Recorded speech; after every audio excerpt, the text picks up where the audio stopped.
Hello दोस्तों, आप सभी को अपना चैनल सौरभ सिविल सर्विसेज में स्वागत है। आज आप लोग को 67वीं बीपीएससी की प्रारंभिक परीक्षा के दृष्टिकोण से सिलेबस के अकॉर्डिंग आज की वीडियो अपलोड किया जाएगा। इस वीडियो में आपको मिसलेनियस यानी आपको हिस्ट्री से भी, पॉलिटी से भी, ज्योग्राफी से भी और साइंस से भी सभी क्वेश्चंस जो आप एग्जामिनेशन हॉल में सॉल्व कर पाइएगा उसके सिलेबस के अकॉर्डिंग आज की वीडियो में आपको सब्जेक्टिव वाइज आपको बताया जाएगा और सब्जेक्टिव वाइज से क्वेश्चंस आपको एग्जामिनेशन हॉल में किस तरह से पूछे जाते हैं वो आपको आज की वीडियो में बताया जाएगा। तो आप इसको अच्छे से सुनें और समझें।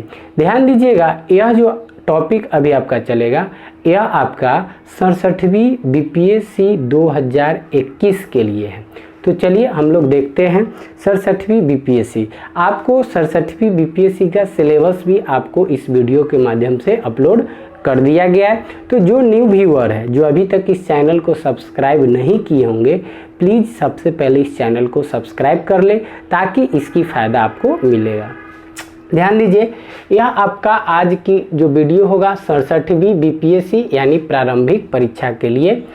तो ध्यान दीजिएगा, 1905 ईस्वी में हुए कांग्रेस के बनारस अधिवेशन की अध्यक्षता करते हुए गोपाल कृष्ण गोखले ने स्वदेशी और बहिष्कार आंदोलन का समर्थन किया था। फिर से इस लाइन को सुनिएगा, 1905 ईस्वी में हुए कांग्रेस के बनारस अधिवेशन की अध्यक्षता करते हुए गोपाल कृष्ण गोखले ने स्वदेशी और बहिष्कार आंदोलन का समर्थन किया था। कांग्रेस ने स्वराज प्रस्ताव वर्ष 1905 में पारित किया। कांग्रेस ने स्वराज प्रस्ताव कब पारित किए थे? तो वर्ष 1905 में पारित किए थे। और इस प्रस्ताव का जो मुख्य उद्देश्य था वह मुख्य उद्देश्य था स्वशासन को सुनिश्चित करना, स्वशासन को सुनिश्चित करना। तो यह हमने आपको सब्जेक्टिव में बताया। यह सब्जेक्टिव अगर इस चीज़ को आप अच्छे से समझ रहे हैं तो आप मेंस से जब लिखिएगा हिस्ट्री का पेपर तो वहाँ भी आपको यह अच्छा काम करेंगे। इसको आप अच्छे से समझते हैं तब फिर आपको ऑप्शनल पेपर अगर हिस्ट्री है तो वहाँ में भी आपको अच्छे काम करेंगे। तो ध्यान दीजिएगा, आपसे पूछ दिया जाएगा कि कांग्रेस अधिवेशन की अध्यक्षता कौन कर रहे थे? निम्नलिखित में से कांग्रेस की अधिवेशन की अध्यक्षता कौन कर रहे थे? तो गोपाल कृष्ण गोखले कर रहे थे। इस तरह से क्वेश्चन पूछेगा। फिर पूछ दिया जाएगा कि कांग्रेस अधिवेशन सर्वप्रथम कब हुआ था? तो यहाँ कब हुआ था? 1905 ईस्वी में हुआ था। और कहाँ हुआ था? तो बनारस में हुआ था। कहाँ हुआ था? तो बनारस में हुआ था। उसके बाद कांग्रेस ने स्वराज प्रस्ताव की मांग सबसे पहले किस वर्ष हुआ था? तो 1905 में हुआ था। इस प्रस्ताव का मुख्य उद्देश्य क्या था? तो इसका मुख्य उद्देश्य था स्वशासन को सुनिश्चित करना। क्या उद्देश्य था? स्वशासन को सुनिश्चित करना। तो इस तरह से आपको इस लाइन को समझना है। इसी में से आपको ऑब्जेक्टिव क्वेश्चन पूछे जाएंगे 67वीं बीपीएससी परीक्षा में। इसके लिए आपको एकदम सिलेबस के अकॉर्डिंग बताया जा रहा है। तो एक बार और दोहराते, 1905 ईस्वी में हुए कांग्रेस के बनारस अधिवेशन। तो कांग्रेस का जो अधिवेशन हुआ था 1905 में वो कहाँ हुआ था? तो बनारस में हुआ था। इसी क्वेश्चन को फिर घुमा के आपसे पूछ दिया जाए कि कांग्रेस अधिवेशन कब हुआ था? तो 1905 में हुआ था। कांग्रेस अधिवेशन की अध्यक्षता कौन कर रहे थे? तो गोपाल कृष्ण गोखले कर रहे थे। ठीक, उसके बाद स्वदेशी और बहिष्कार आंदोलन का समर्थन कौन किए थे? तो गोपाल कृष्ण गोखले किए थे। किस अधिवेशन में किए थे? तो कांग्रेस अधिवेशन में किए थे। कांग्रेस अधिवेशन कहाँ हो रहा था? तो बनारस में हो रहा था। कब हुआ? तो 1905 में हुआ। तो इस तरह से आप इस लाइन को समझिएगा।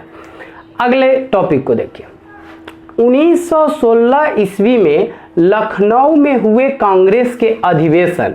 1916 ईस्वी में लखनऊ में हुए कांग्रेस अधिवेशन में स्वराज की मांग करते हुए बाल गंगाधर तिलक ने कहा था स्वराज मेरा जन्म सिद्ध अधिकार है, मैं इसे पाकर रहूंगा। ध्यान दीजिएगा, इस लाइन को अच्छे से समझिएगा। स्वराज मेरा जन्म सिद्ध अधिकार है, यह नारा किनका है? ये भी क्वेश्चन आपसे पूछा जाएगा कि स्वराज मेरा जन्म सिद्ध अधिकार है, यह नारा किसका है? तो बाल गंगाधर तिलक का है। अब आगे ध्यान दीजिए, लखनऊ में कांग्रेस अधिवेशन कब हुआ था? तो 1916 में हुआ था। लखनऊ में कांग्रेस अधिवेशन कब हुआ था? तो 1916 में हुआ था। स्वराज, उसके बाद लखनऊ अधिवेशन में क्या मांग किया गया था? तो स्वराज मेरा जन्म सिद्ध अधिकार है। लखनऊ अधिवेशन का जो प्रस्ताव था उस अधिवेशन में तो क्या था? स्वराज मेरा जन्म सिद्ध अधिकार है, मैं इसे पाकर रहूंगा। यह बात कौन बोले थे? तो बाल गंगाधर तिलक बोले थे। तो इस तरह से आपसे एग्जाम में क्वेश्चन पूछे जाते हैं। अगला क्वेश्चन ध्यान दीजिए, मद्रास महाजन सभा की स्थापना कब हुआ था? तो 1884 ईस्वी में हुआ था। मद्रास महाजन सभा की स्थापना 1884 ईस्वी में हुआ था। इसका सम्मेलन दिसंबर 1984 से जनवरी 1885 तक हुआ था। ध्यान दीजिए, 1984 से 1885 ईस्वी तक हुआ था। इस तरह से अब अगले लाइन को देखिए, भारतीय राष्ट्रीय कांग्रेस का प्रथम अधिवेशन, भारतीय राष्ट्रीय कांग्रेस का प्रथम अधिवेशन 28 दिसंबर 1885 ईस्वी को हुआ था। और कहाँ हुआ था? तो बम्बई में आयोजित, यानी मुंबई में आयोजित किया गया था, जिसमें कुल 72 सदस्यों ने भाग लिए थे। कुल कितने सदस्य भाग लिए थे? तो 72 सदस्य, यानी 72 प्रतिनिधि इसमें भाग लिए थे कांग्रेस अधिवेशन, राष्ट्रीय कांग्रेस अधिवेशन में। तो यहाँ से क्वेश्चन कैसे उठाया जाएगा आपको? तो पूछा जाएगा कि भारतीय राष्ट्रीय कांग्रेस अधिवेशन सर्वप्रथम कब हुआ था? तो 1885 में हुआ था। सबसे पहले कहाँ हुआ था? तो मुंबई में हुआ था। इसमें कुल कितने प्रतिनिधि भाग लिए थे? तो कुल 72 प्रतिनिधि ने भाग लिए थे। तो इस तरह से अगर आप नियमित रूप से तैयारी कर रहे हैं तो आपके लिए 67वीं बीपीएससी इस बार नहीं छूट पाएगा। तो इसलिए आप इस तरह से इसको तैयारी कीजिए और इस तरह की वीडियो आपको समय से अपलोड किया जाएगा। तो चलिए अब नेक्स्ट टॉपिक के इधर हम लोग चलते हैं।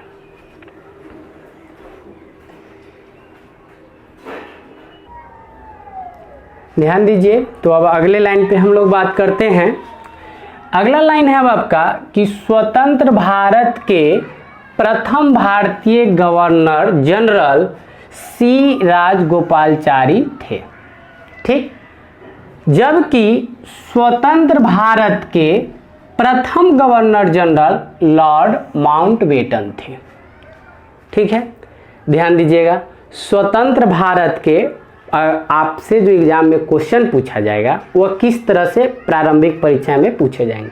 तो आपसे पूछा है कि निम्नलिखित में स्वतंत्र भारत के प्रथम भारतीय गवर्नर जनरल कौन थे? तो 4 ऑप्शन दे दिया जाएगा, जिसमें से सी राजगोपालाचारी थे वह भी रहेगा। तो आप इसको सॉल्व कर लीजिएगा।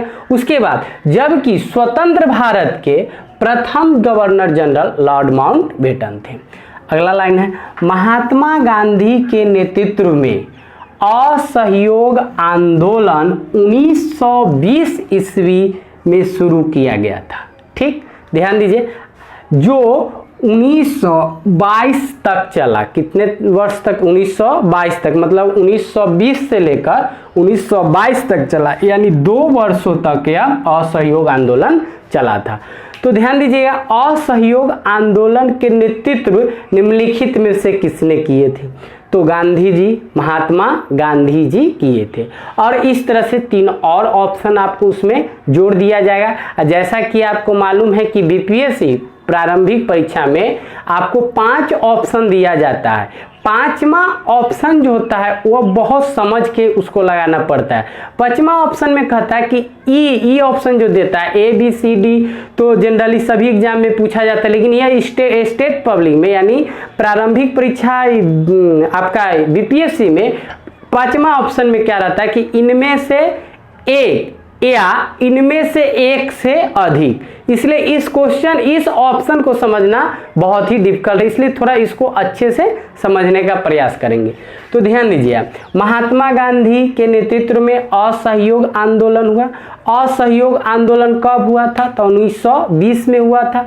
असहयोग आंदोलन के नेतृत्व कौन कर रहे थे? तो महात्मा गांधी जी कर रहे थे। असहयोग आंदोलन कब तक चला? तो 1920 से 1922 तक चला, यानी 2 वर्षों तक चला। ठीक, अब अगला लाइन ध्यान दें, मॉन्टेगू चेम्सफोर्ड की रिपोर्ट भारत सरकार अधिनियम 1919 के आधार पर बनी थी। किसके आधार पर बना था? किस अधिनियम? तो भारत सरकार अधिनियम 1919 के आधार पर मॉन्टेगू चेम्सफोर्ड की रिपोर्ट तैयार हुआ। इस अधिनियम के संवैधानिक सुधार जो हुआ था वह 1920 ईस्वी में लागू हुए थे। कब हुए थे? 1920 ईस्वी में लागू हुए। इसकी विशेषता क्या था? तो प्रांतों में, इस मॉन्टेगू चेम्सफोर्ड की विशेषता था कि प्रांतों में द्वैध शासन प्रणाली लागू करना। कौन शासन प्रणाली लागू करना? तो द्वैध शासन प्रणाली लागू करना था, जो 8 प्रांतों में लागू किया गया। कितने प्रांत में लागू किया गया था? तो 8 प्रांत में लागू किया गया। अगला लाइन है आपका, शेर ए पंजाब के नाम से लाला लाजपत राय मशहूर थे। ध्यान दीजिएगा, तो यहाँ पर आपसे ऐसे भी क्वेश्चन पूछा जा सकता है कि निम्नलिखित में से शेर ए पंजाब के नाम से प्रसिद्ध कौन थे?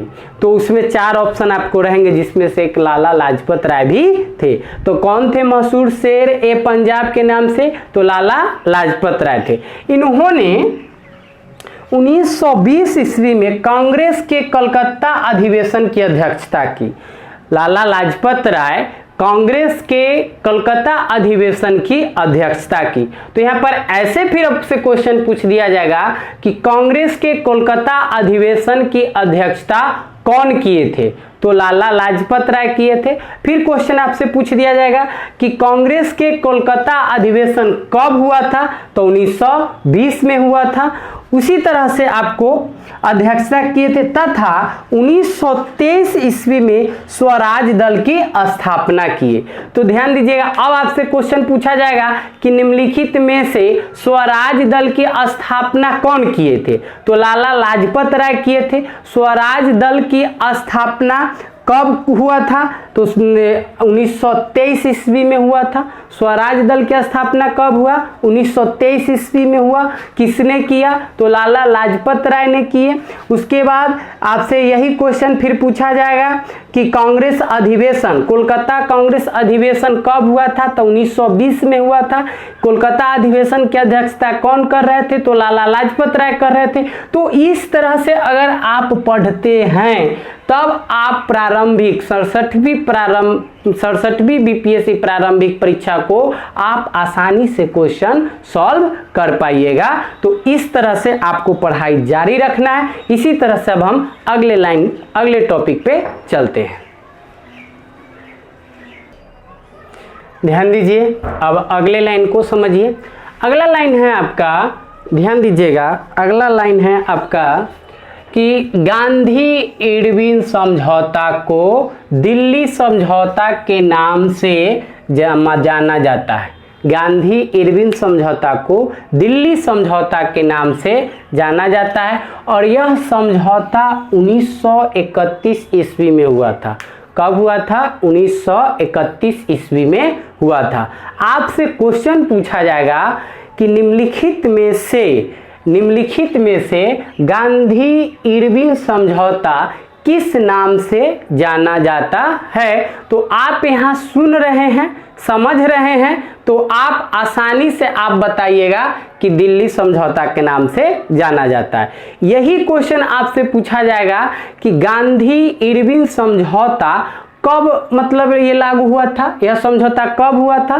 तो 1931 में हुआ था। कब हुआ था? 1931 में। इसी तरह से अगला लाइन को समझ, 1932 ईस्वी में तीसरा गोलमेज सम्मेलन हुआ था। तीसरा गोलमेज सम्मेलन कब हुआ था? 1932 ईस्वी में। जबकि 1930 ईस्वी में प्रथम गोलमेज सम्मेलन हुआ था। प्रथम गोलमेज सम्मेलन कब हुआ था? 1930 ईस्वी में, तथा 1931 ईस्वी में द्वितीय गोलमेज सम्मेलन हुआ था। द्वितीय गोलमेज सम्मेलन कब हुआ? तो 1931 में। तो इस तरह से आप ध्यान दीजिए, प्रथम गोलमेज सम्मेलन हुआ आपका 1930 में, द्वितीय हुआ 1931 में और तृतीय हुआ 1932 में। तो यह तीनों जो है प्रथम, द्वितीय और तृतीय, यह तीनों सम्मेलन को आप याद कर ले, ठीक है। और यही तीनों सम्मेलन को अच्छे से याद कीजिएगा। यही देखिए 1931 में आपको एक क्या हुआ था? गांधी इरविन समझौता भी कब हुआ था? तो 1931 में हुआ। एक दूसरे से रिलेटेड करके अगर आप याद करते हैं तो यह आपको याद भी रहेगा और कंसेप्ट भी बिल्कुल क्लियर रहेगा। तो आपसे पूछा जाएगा कि प्रथम गोलमेज सम्मेलन कब हुआ था? तो 1931 में हुआ था। द्वितीय गोलमेज सम्मेलन कब हुआ था? तो 1932 में हुआ था। तृतीय गोलमेज सम्मेलन कब हुआ? प्रथम कब हुआ था? 1930 में। द्वितीय कब हुआ था? 1931 में। और तृतीय कब हुआ था? 1932 में। तो इस तरह से आपको याद कर लेना है।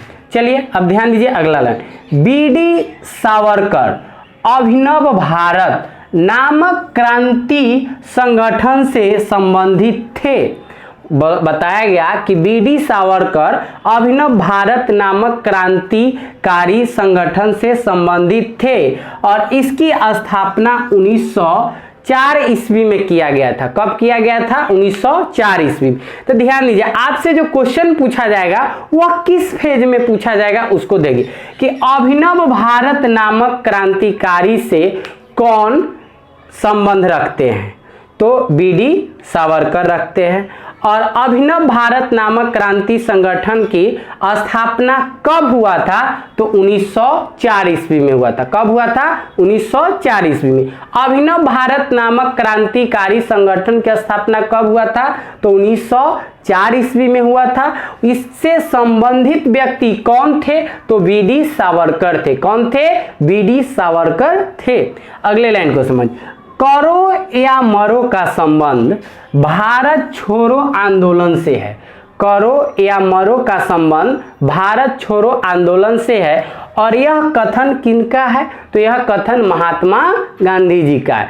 करो या मरो का संबंध किस आंदोलन से है? तो भारत छोड़ो आंदोलन से। और यह कथन किनका है? तो महात्मा गांधी जी का है। यह आंदोलन कब प्रारंभ हुआ था? तो 1942 ईस्वी में यह आंदोलन हुआ था। कब हुआ था यह आंदोलन? भारत छोड़ो आंदोलन 1942 ईस्वी में। उसके बाद करो या मरो का नारा कौन दिए थे? तो महात्मा गांधी दिए थे। किस आंदोलन के दौरान दिए थे? तो भारत छोड़ो आंदोलन के दौरान दिए थे। तो इस तरह से आपको कंसेप्ट क्लियर करना है और इस तरह से अपनी पढ़ाई जारी रखना है। तो अगर आप इस बार 67वीं बीपीएससी परीक्षा को क्लियर करना चाहते हैं तो इस चैनल में बने रहें और शुरू से लास्ट तक जो अभी आपको बताया गया उस कंसेप्ट को बिल्कुल अच्छे तरह से समझाया गया, तो इसको आप सुने, समझें और याद करें। तो आज तक इतना ही। धन्यवाद।